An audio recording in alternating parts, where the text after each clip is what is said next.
Simplified Chaos, episode 169. Life is beautiful and full of chaos. And it can get slightly out of hand if that shit's not tamed. We're here to share how to simplify the little things to help you lead a more intentional life. This is Simplified Chaos.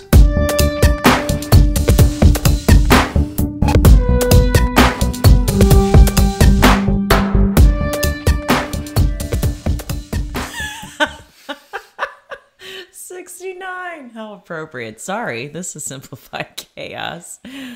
Totally didn't know what episode number it was. I sound like a high school boy. The roles have been reversed. This is Jillian, one of your very mature hosts, and I'm with my husband and co-host, Nicholas. What's going on, folks? We hope you all are having an amazing week. I know we are. We've got another great episode here for you today. Jilly, we're going against the grain still? Yeah. Yeah? Mm-hmm. What are we diving into today? Marriage. Yeah. Nice little, what was that movie? Princess Bride. I was going to say Princess and the Frog, and I was like, that's wrong. Your head's in Lucille land. I know. I never grew up on Princess Bride. Like, I may have saw it once when I was a kid and just never, like, caught on. I just know it's a very popular movie. A lot of people love it. Well, it has to do with your environment. Like, my mom was so into Princess Bride that we got into it. So it's like role models, you know? If they're into it, you're into it, and you're just kind of ingrained in your blood. And Princess Bride is one of those movies. Yeah. All this stemming from episode 169. So, all right. Anyways, before we dive into talking about marriage, which what we're here for today, we're going to show a little gratitude as always. So, Jilly, what are you grateful for this week? I am grateful for just good friends, making connections and reaching out. Today was such a splendid day. Yeah. An old coworker. So I was a teacher for 12 years, for those who don't know, and an old coworker that I used to teach with happened to be in Richmond, which is about an hour from us because her in-laws live there. And she reached out that she was in that area and if we wanted to meet somewhere halfway, because she has a little son, and found a really cool park that I've never been to. Lucille and I took a nice drive on the back road, saw lots of new farms and wineries, and got to have some great connection time with my friend Kelly. And she's pregnant with her second, so just got to see her and see how she's doing through the second pregnancy and just kind of catch up. And it was just good it was a good force to get outside because it was really hot today. So it was like, I don't know if I would have been outside for an hour and a half unless Kelly reached out, let's meet up at a park. But we had lots of shade. Lucille did some coloring, some playing, just chilling. So it was really great. I love when sometimes it's nice to know, I feel like we all have these boxes in relationships where we put some things in the box, but it's always nice when other people do too. And it's always a great feeling when someone reaches out to you and just like, hey, do you want to meet up? Like, that is like nothing like the best feeling. Someone that you really love and cherish, and they're like, they want to see you. And it's like, yes, that's awesome to make the effort to do that. So what's in the box? That's another movie that is nothing like The Princess Bride. No. And don't ruin it, Nicholas. I'm not going to ruin it. I've already done that for somebody recently. Is it Seven, the movie? Yes. Yeah. If you've never seen Seven, don't talk to Nick because he'll ruin it for you. Yeah. It was an honest mistake. Oh, I would talk about it, but we totally just ruin it. But anyway, so... Spoiler alert from 1997. It is. And Gwyneth Paltrow's in it, right? Yes. The Goop. I love that podcast. Oh, yeah. It's goopy. Is it? Anyway, Nick, what are you grateful for? I'm grateful for the visitors we had this past weekend, which was my brother and sister-in-law. Yeah. They've been to our house before, but pretty much the first time that they stopped by, they were coming back from Tennessee, and so they stopped in for dinner and had a chance to check out the house. But this time we had an opportunity to show them the area, and it was just an awesome weekend. They came in on Friday. We had a good dinner together. Well, actually, we ate before they got there because they came in late. But then Saturday, we had just a nice full day. We showed them the farm that we usually get our meats from. And my brother was able to pick up some stuff that he's going to take back and put on the smoker and see how they turn out. But we got to show them around the Charlottesville area. We had a good dinner and just a lot of good conversation. So I'm just really grateful that they were able to make the journey down. And originally it was supposed to be just my brother coming down, and his wife had a flight to Florida that got canceled, so she ended up coming down too. And it was just great because Lucille just adores both of them and had such an awesome time, and it was just good to see them together in our house having just a good time together. I think one of my favorite moments is when your brother Scott, he's like a large in charge guy, he's a very strong man, and he was playing with Lucille. She took him gracefully into our bedroom with her hair decorations, and I walked in on him, and sure enough, he had a unicorn headband on, and I'm like, Scott, Totally him. You've never looked better. Yeah, so they had just an amazing time. It's one of those things where Lucille's like, I don't want them to leave, but it wasn't a sad goodbye. She was totally good with it, but yeah, just an awesome time this weekend. So good stuff. All right, Jilly, let's talk a little bit about marriage. Yeah, so I was thinking about this. That's all we have to talk about today, folks. And that's it. So the reason I think this is an against the grain topic is because I think every marriage should be an against the grain topic. It should be. I think every marriage should be all unique. So unique, so different from anybody else's. And I had this epiphany right before it was going on. I'm like, what's so different about ours? And I was like, well, I think every relationship is so different, and it should totally look, feel, and be, very unique. Guess I'm just going to keep using the word unique. Unique New York. It should be unique to the individuals themselves that are in it. So we have to talk about it because we think this is our own little weird unit, and I think it's something to share and talk about the nuances, so that way if like maybe anyone else out there thinks that like their relationship's really cuckoo and kind of crazy, but it's also blissful as hell and sexy, it's like, well, we're on that train with you, because I think our situation is beautiful and wild and crazy, and I'm excited to be on this journey with you and to chat about marriage. Yeah. I mean, the foundation of the marriage really started on our first date, and where we were just kind of really able to embrace our inner weird, so to say. Like, I felt the most comfortable on a first date ever when we went out on that first date almost 10 years ago, just a little more than 10 years ago. I know, crazy, right? Am I now your longest relationship? 10 years was my longest relationship. Okay, so I think I've made the top of the list now. Possible. Yeah. But I think that set just kind of our foundation is like, I think our relationship and our marriage is kind of based on knowing that, hey, we're both weird as hell and we both really enjoy each other's weirdness. Let's embrace it together, shall we? Absolutely. Yeah. I mean, I completely agree. We definitely, and I think we've gotten weirder as the years have gone. Of course. Because that's what you do. You evolve and grow and get weirder together, which is and then the totally weirder, groovy. You get even more weird when you have a kid, and then their weirdness is then mixed into the factor, because then you have another personality that's just like totally mixing in with everything. And so like, it's just 3 buckets of weirdness going on now. It's so groovy. I love it so much. But yeah, I did have like some topics I thought that were, it felt like a little bit more unique for us. But again, I know the ins and outs of our relationship. I don't really know the ins and outs of anybody else's. I see a lot of relationships, but doesn't mean I know it. Yeah, we're not. Deep down. We're not a fly on the wall. We're a distant onlooker, a distant bird on like a high wire. We're a vulture in the sky. But I do want to say that I think we are able to ebb and flow together really well. I feel like we've changed roles a lot through our relationship. We've changed identities. Yeah.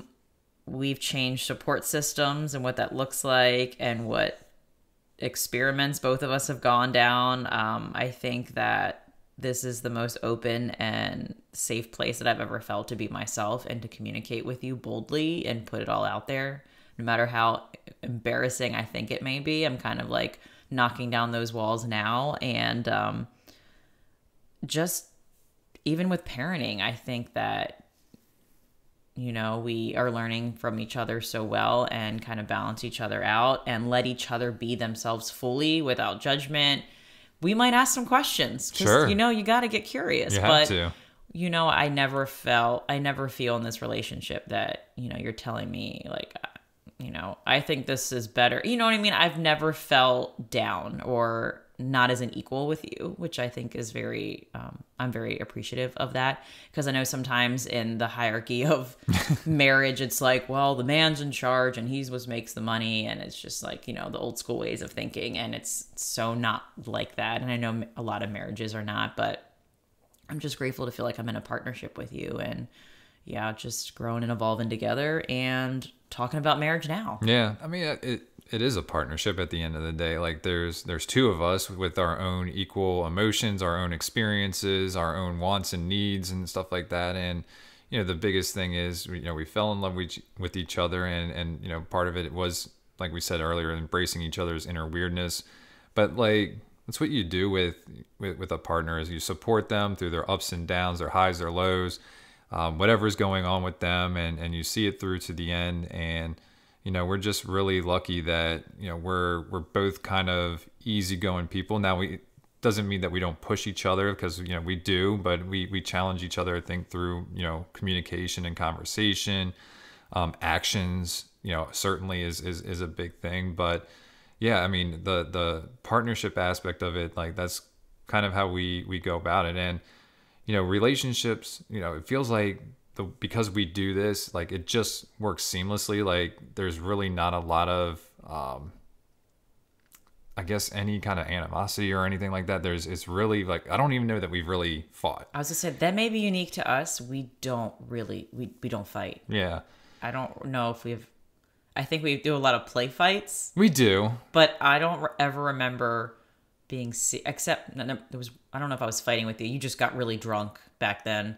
And that was a long time ago. That was a long time ago. I don't even think we were married. No, maybe not. But it was a part of our relationship. And I just remember, like, I am so mad at Nicholas, who can't make his way back home because he is obliterated. Now, this is like past Nick, like long time ago Nick. So maybe like 9. Maybe it was the like dark ages. It was like yesterday. No, just kidding.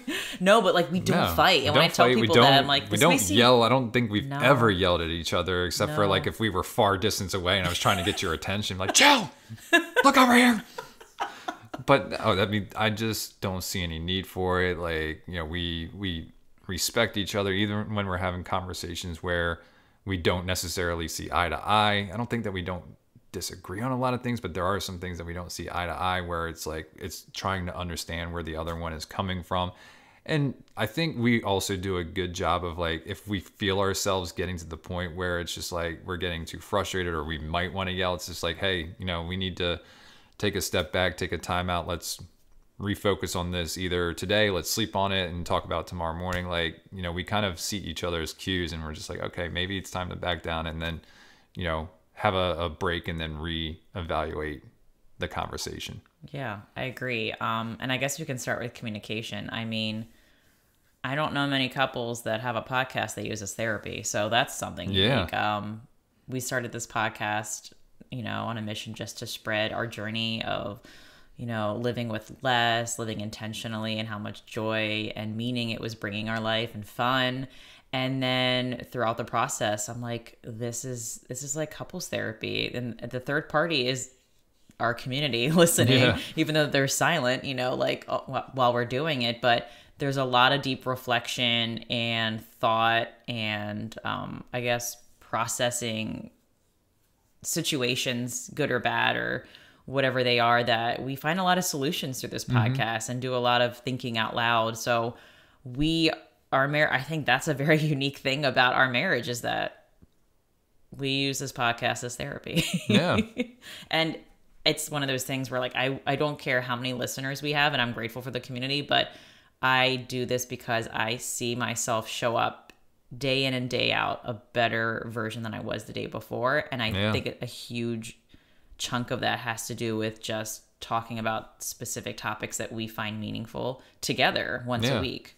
Yeah, and it's not only do we have this conversation here, but it's the conversation leading up to the conversation that's also great. And we kind of think back to, like, how we plan. Sometimes we plan when we're traveling from an awesome vacation somewhere, or just seeing friends, and we have a long car ride. We'll say, well, what do we want to talk about this week? Or we'll sit down at a coffee shop and just have a latte while Lucille's doing puzzles or something like that, and have conversation about what's going on. So it allows us to communicate better with each other, not only on the podcast, but we know what questions to ask each other because of this.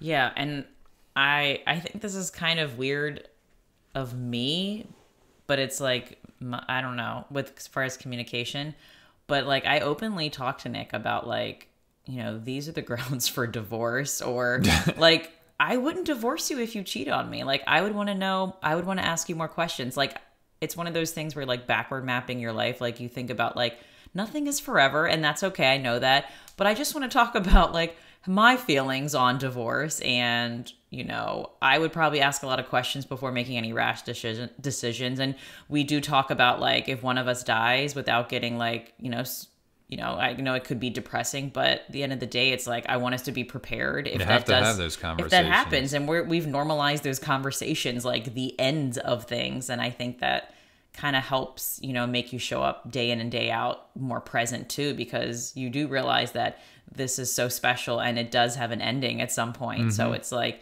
why not think about that and plan for it ish and have those discussions now, just so that you feel more at ease for, you know, when it does come. It's like, you know, God, this sucks, but it wasn't as bad as it could have been, like a catastrophe of just unpreparedness.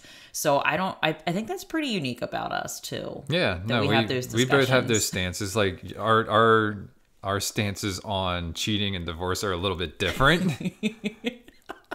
I'm a lot more open, and I want to hear like the root, like the reasonings and the buildup. I just want to, I guess because I was a teacher for so long, if you see an act and you know, like I don't automatically like judge that person like you're a bad kid. It's like, come talk to me. How are you feeling? Let's talk about your day. Let's talk about your home life. You know, like there's all these questions I have to build up to that. So it's not like a black and white divorce if like that happens. So that's just me. I have a lot of grace in me. I get it. But yeah, Nick's you're a better person than I am. Nick's just like, you cheat on me, girl, you gone. Yeah. No questions. Anyways, no, but we do have these conversations. And so like the foundation besides the weirdness is definitely communication. Like that's really what keeps things balanced within our lives. It's what keeps us informed of how each other are feeling and how we can best support each other as well. So like all of that stuff is just, it's certainly the foundation of, you know, our marriage. And I think at this point in our marriage, like there's no such thing as TMI. Like I remember when I had, I'm just going to go there, guys.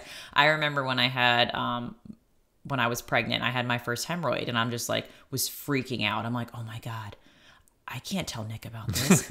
And I was hiding my medication, my cream in like a brown paper bag. And I thought I was being so sneaky. And I'm pretty sure Nick knew what it was, but it was in a blue bag, I think maybe. Anyway. What's there for lunch, Jill?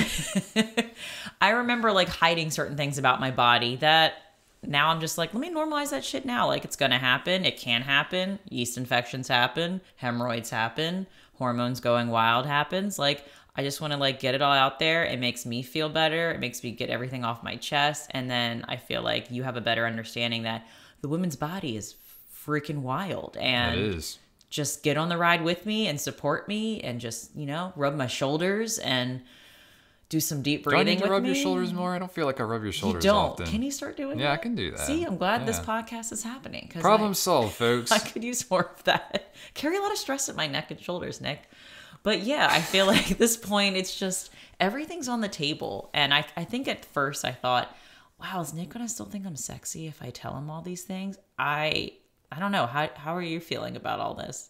I mean, I still find you very sexy. Okay, I cool. mean, we just had sex before this podcast, so we did. I think that's why I'm feeling like really in the zone, because I mean, it made sense too. Simpatico, like, marriage. We're talking about marriage. Might as well, you know, just go right at it. Totally. Yeah, but no, I find you sexier than ever, baby. Like, you know, I watched you give birth, and you know that I know that actually freaks some other guys out, but to me, I thought it was the most amazing thing ever, and you know, like.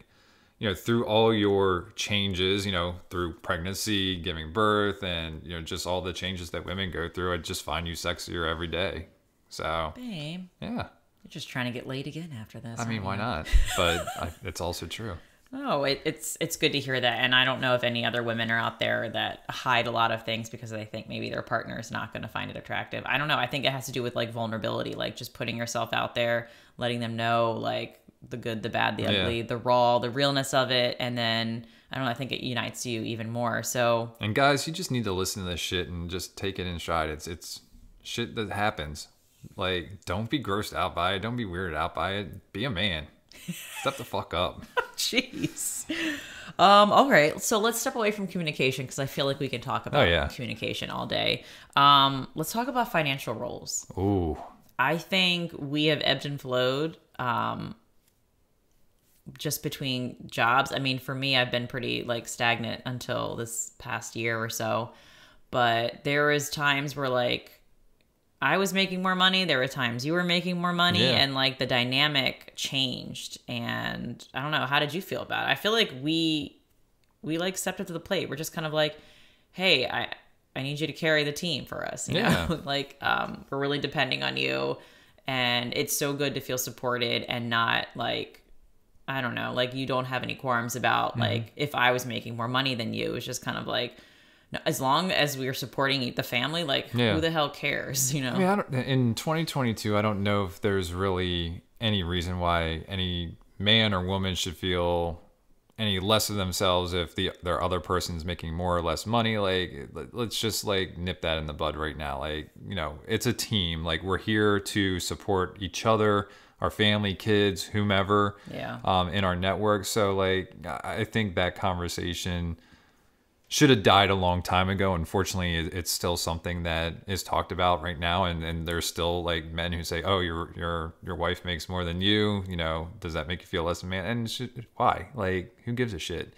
Like, we just need to stop having those kinds of conversations and just talk about more how we're in this together. And I think, you know, a lot of marriages and relationships in general, you know, when they don't talk about money, when they're not open about it, that's where trouble happens. And we're very open about money situation. And we have to be now more so than ever. You know, we're on one income, which is, you know, our decision, but like, we just have to make sure we have those conversations.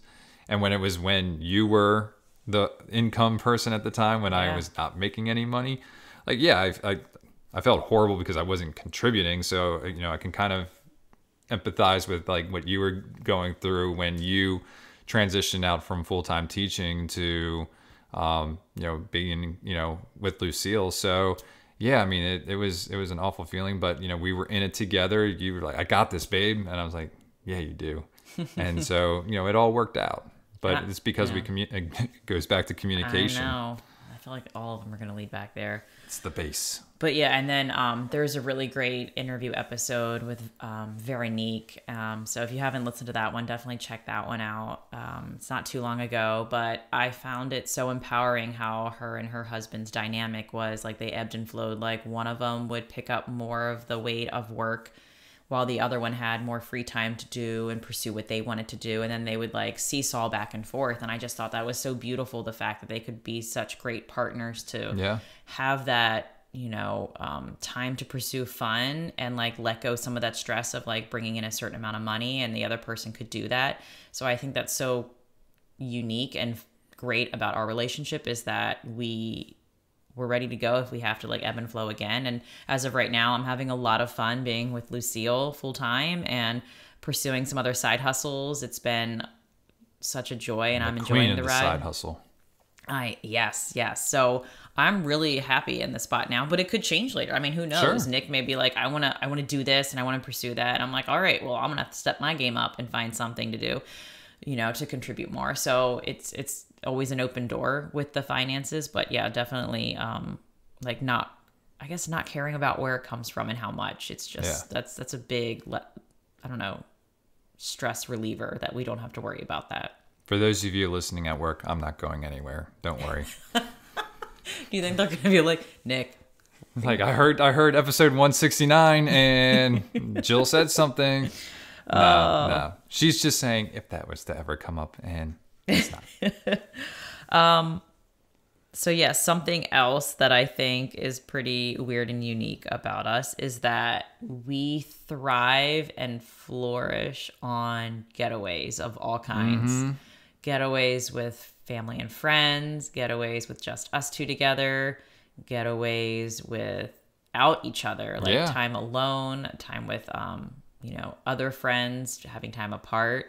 I don't know. What are your thoughts on that? Yeah, I mean, all of that helps us reset and be our best selves for each other, for ourselves, for Lucille. So yeah, it's highly important, and that's why we prioritize that, because we want to show up and be our best selves every day. It's the reason why we do a lot of the things that we're doing right now, is because we want to feel our best, we want to be our best, and yeah, we just highly value going to new places, spending time with each other, spending time away from each other, and just really living our life to the fullest. That's what it's all about. Yeah, and I think distance makes the heart grow fonder, and it makes you appreciate that person even more when you're gone.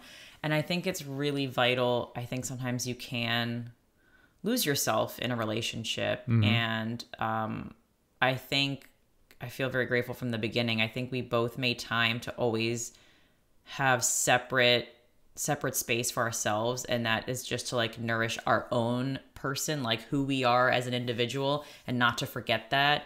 So that way that if anything were to happen, which it could or could not, but at least like we know that we are secure and safe in ourselves, and we don't feel like I became another person because of my partner. Like I let go a lot of strengths or a lot of skills, or I let go a lot of hobbies or something passions that I wanted to do because I wanted to please the other person in my relationship. I feel like that is not the case with us. No, and it continues to push me to always make space with time apart, because I think it's so vital in making sure that we nourish ourselves as individuals and keep that alive.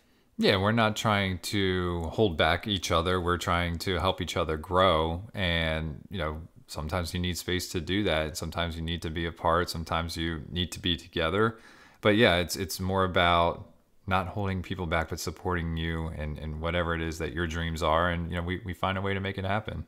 Yeah. And you've never shown like, I'm offended, or I'm so jealous you get to do that. I know. Well, that's another unique thing. That just goes back to we don't fight, because you just are always so understanding and are open about giving me my space, and not like, I don't know, you never give me shit about it. Like if I'm, you don't say, well, it's the second getaway you're doing with your ladies. Like, what are you doing over there? It's just kind of like, hey, I booked a getaway with my friend. You're like, that's awesome. No, you've pushed me to do that shit with my friends. And so I think that's so awesome. Great. I think that like we get pushed back in a different way. We get pushed back to better ourselves. Right. If we see the other person doing something where we're like, wow, that sounds awesome. Instead of like giving the other person shit, like it's like, no, I want to incorporate more of that. So you just motivated me to get like, Yeah, it's all about motivation, baby.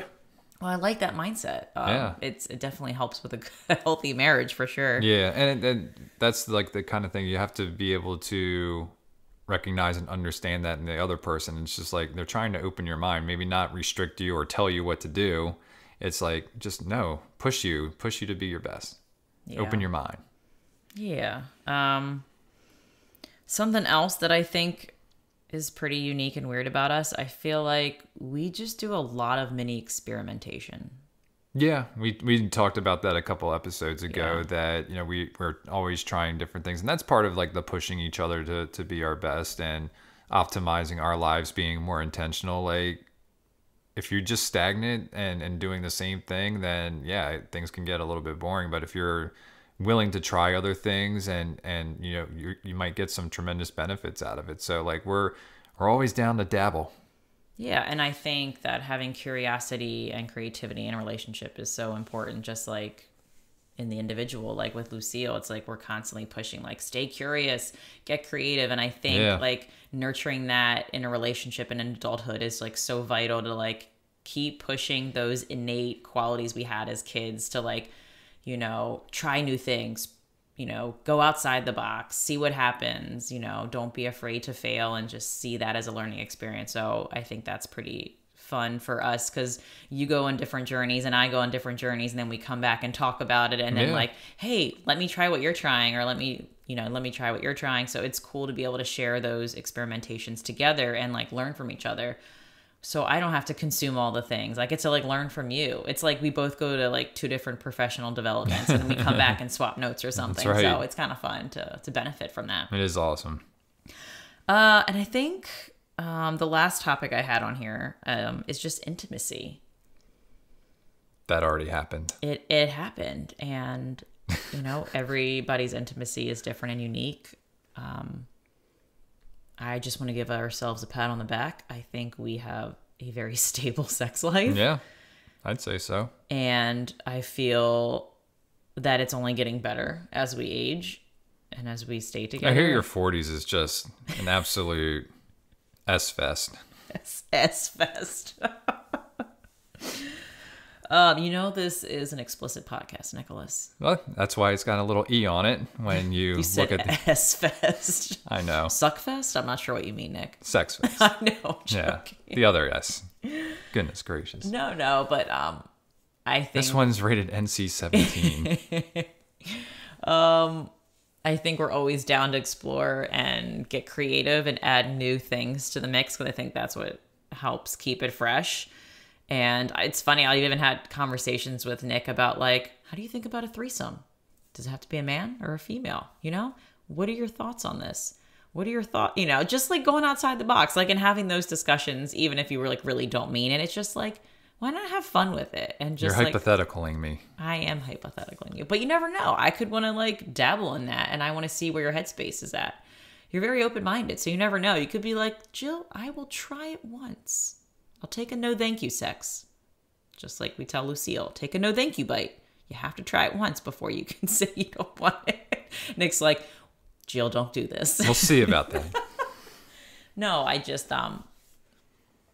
think we have a very healthy intimacy, and we prioritize it so that way, I don't know, we still get that. It's funny. I was talking to one of my girlfriends about sex, and I gave her the analogy. I was like, it's like working out, like you're not really excited about getting ready for the workout, but then once you're in it, it's like, oh, I'm so glad I did that. That's sometimes sex for me.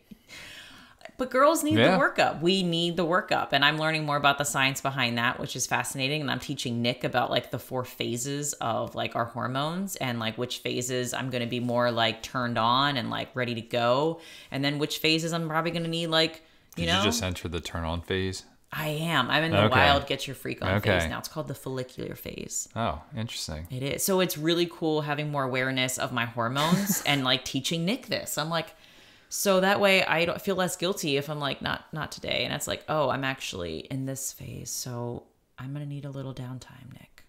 And Nick's probably going to roll his eyes at me, but it's still like, you got to respect the hormones. Sorry. But anyway, yeah, I think that it's fun to like mix it up with like little nuances, but still have a consistency in, that department. Well done. Thanks. I don't even think I can top that. You gave the little slap, so. You're doing a lot of beard stroking. It's so long now, and it's all day. It just happens. Maybe I should braid it. It needs to be a little bit longer for that. Okay, yeah. Cool. Actually, I might be able to get this one here, so we'll see. I'd put a little bead on it. A little bead? A bead? Oh, no, I'm not. I'm a modern day hippie. We don't wear that shit. Oh, goodness. Okay. Good stuff, Jilly. Yeah, I think that's pretty good, right? That's. Oh, and I did want to give a shout out. One of our listeners, I kind of posted out last minute, like if anyone had any questions about this topic, very last minute. And one of our listeners, Christine, she is the one who kind of gave me the idea. She said, what do you think is the most unique aspect of your marriage? Everything we just talked about. I know. Well, like her just asking that question just made me realize just how I think it's important that our relationship is unique. Like all of it, all the intricacies. It's hard to pinpoint what the most. I have a feeling the podcast therapy thing, I think that's got to be pretty unique. I would say that's pretty unique too. Yeah. Without overthinking it. Like I definitely think that we started this, we never knew where it was going to go. I don't even know if we thought that it was going to last this long, but it has, and we have no plans of stopping.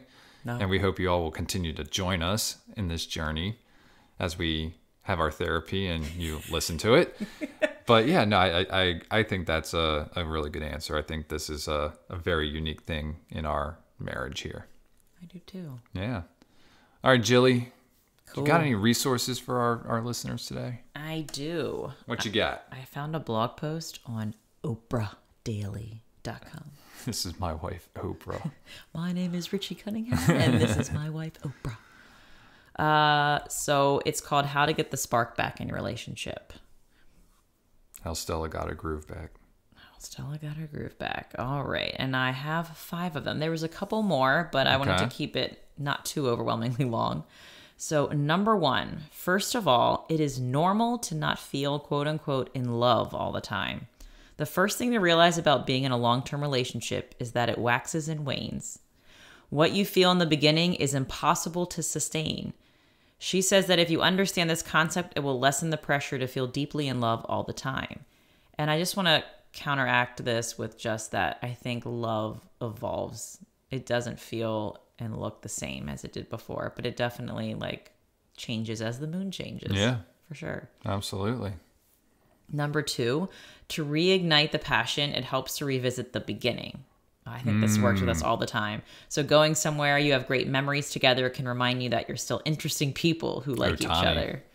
Yeah, like restaurants, our favorite sushi spot. Like we always talk about our first date there. Yep. We got to get back there. We do. Get some sushi action going. Right? Number 3, to bring back the excitement, get your hearts racing together. I thought this was fascinating. We just did that. Studies show that adrenaline increases attraction. So if you're longing to make your heart go pitter-patter again, try literally kickstarting it. If jumping off a bridge isn't your thing, he suggests going to amusement parks, a haunted house, or trying anything new and adventurous that interests both of you. Cold showers. That'll kickstart your heart. Doing it together? Well, yeah. This is all about together. Well, that's what I mean. Yeah. Yeah. Turn that faucet on. And God, that sounds horrendous, but also amazing. It will be. I would want to do like a cold bath with you. Think that, or like a sauna, like that could be cool. But I don't know. Saunas are cool. Yeah, I heard it's really good with health benefits. Yeah, no, too. they are. So is cold plunges. Yeah, I mean, I'm down for both. You plan it, I'll go. All right, let's do it. All right, number 4, take sex off the table or have sex on the table. For some couples, removing the pressure of having sex can help rekindle romance and connection. She suggests trying an anything but rule, like kiss and hold hands and go to second base, but that's it. Not going all the way can help relax the situation as well as allow vulnerability and create a buildup of sexual tension. I don't advise this one, but oh no, I love kidding. This idea because it's all about the foreplay for the woman. So I think it'd be awesome to have a night where like we can't have sex. Oh, these ideas are so awesome. Like it's turning you on. We're gonna do this. Yeah, we're gonna do this. We're in a cave. Okay. The last one I have, number 5, but don't forget to give each other space. Remember when you're first dating and you'd spot your partner across the room? They suggest distance creates desire and anticipation. So they suggest a little game. The next time you go out together, sit at opposite sides of the bar. You never know what feelings you'll stir up. Yeah, you've had that wish for a while. Actually, that kind of happened not too long ago when we were at 1157 bar. Yes, it did. Yeah. And it was awesome. Yeah. I was with one of my friends. You were with one of your friends. And we acted like, I was like, we're going to act like we don't know you because I want to have some quality time with my friend. Yeah. And I think somebody bought you a drink too. A gentleman bought you a drink. Oh my God. It was glorious. I was like, I had this great conversation with this guy next to me. He was so sweet and thoughtful. And it was my birthday. And he bought me a drink. And I'm drinking it and just like looking at Nick, winking. And I'm like, hell yeah, I still got it. That's right. It was fun. Oh, there's so many fun experiments. We gotta trickle in more. This could gamify things. It'd be fun. There we go. Okay. That's all I got. All right. Good stuff there, Jilly. How about the quote of the day? I don't have who it's from, but I'm just gonna say it. Do it. All healthy relationships experience change and transition. That's what keeps them alive and growing. Yes, I totally agree with that. And your take action challenge is? Get weird with your marriage, man. Yeah, it's our foundation. All right, folks. Well, that's going to do it for today's episode. If you like this episode, please do us a favor and help us spread the message. You can do this by writing a review or simply by sharing this episode with a friend. And remember, sharing sparks a conversation. Conversation leads to action, and action's how we're able to live a happy and intentional as hell lifestyle. We want to thank you all for listening today, and we will see you again next week. See y'all later.